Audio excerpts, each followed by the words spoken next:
6h54, la question santé d'Europe 1, Jean-Philippe Ballas. Avec le nombre de centenaires en augmentation constante et souvent avec une excellente santé. Bonjour docteur Lemoine. Bonjour Jean-Philippe. Est-ce qu'on a une réponse à cette injustice ?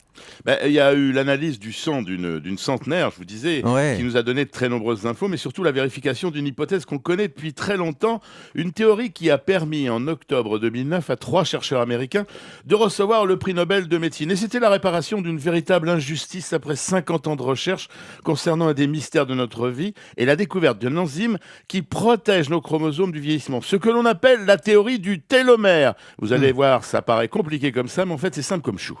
Télomère. Alors le secret de la longévité en toute simplicité, je suis assez curieux d'entendre ça Jean-François. Effectivement, ça repose sur la taille des télomères. Tout le plan de construction et de fonctionnement de notre corps est contenu dans nos chromosomes. Ceux-ci ont la forme d'un X. Les 4 extrémités de ce X s'appellent les télomères, une zone dont on sait qu'elle protège nos chromosomes, donc notre vie. Et ce sont eux qui portent les marques du vieillissement ?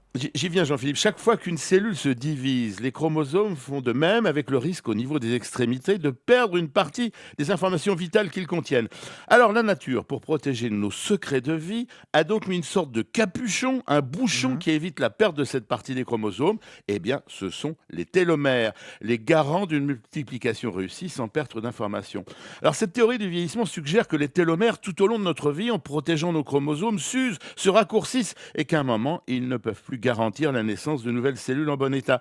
L'homme se met à vieillir plus vite et à développer des maladies. Et c'est ce que l'on a vérifié chez cette centenaire.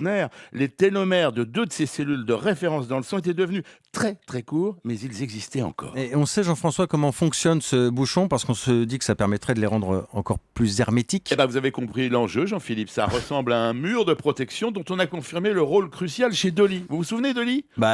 C'était la première brebis clonée Dolly, c'est ça ? Oui, passé l'euphorie de la naissance, Dolly s'était mise à vieillir vite et inéluctablement. Un vieillissement prématuré, inexplicable, sauf que l'état de ces télomères était ceux de la cellule à partir de laquelle elle avait été fabriquée, Dolly. Une cellule trop vieille et surtout avec des télomères qui étaient déjà très raccourcis. Et alors on peut avoir des espoirs à partir de ces révélations. Oui Julie, on a découvert une enzyme qui assure la croissance et la réparation de ces télomères. Elle s'appelle la télomérase. Un catalyseur qui permet de grandir. À l'inverse, que l'on touche à cette télomérase et les télomères raccourcissent et on vieillit. Alors on peut imaginer, Julie, une conclusion simple et pratique. Il suffit de donner de la télomérase à un organisme vieillissant pour rajeunir ses télomères et acquérir ainsi la jeunesse éternelle. C'est pas un rêve fou, certaines startups ont déjà franchi le pas. On attend les résultats. Télomère, j'aurais appris un nouveau mot ce matin. Télomérase. Et la télomérase, oui, voilà. Au Scrabble, ça rapporte au gros ça. Si c'est un trip, oui. Merci Jean-François, à demain.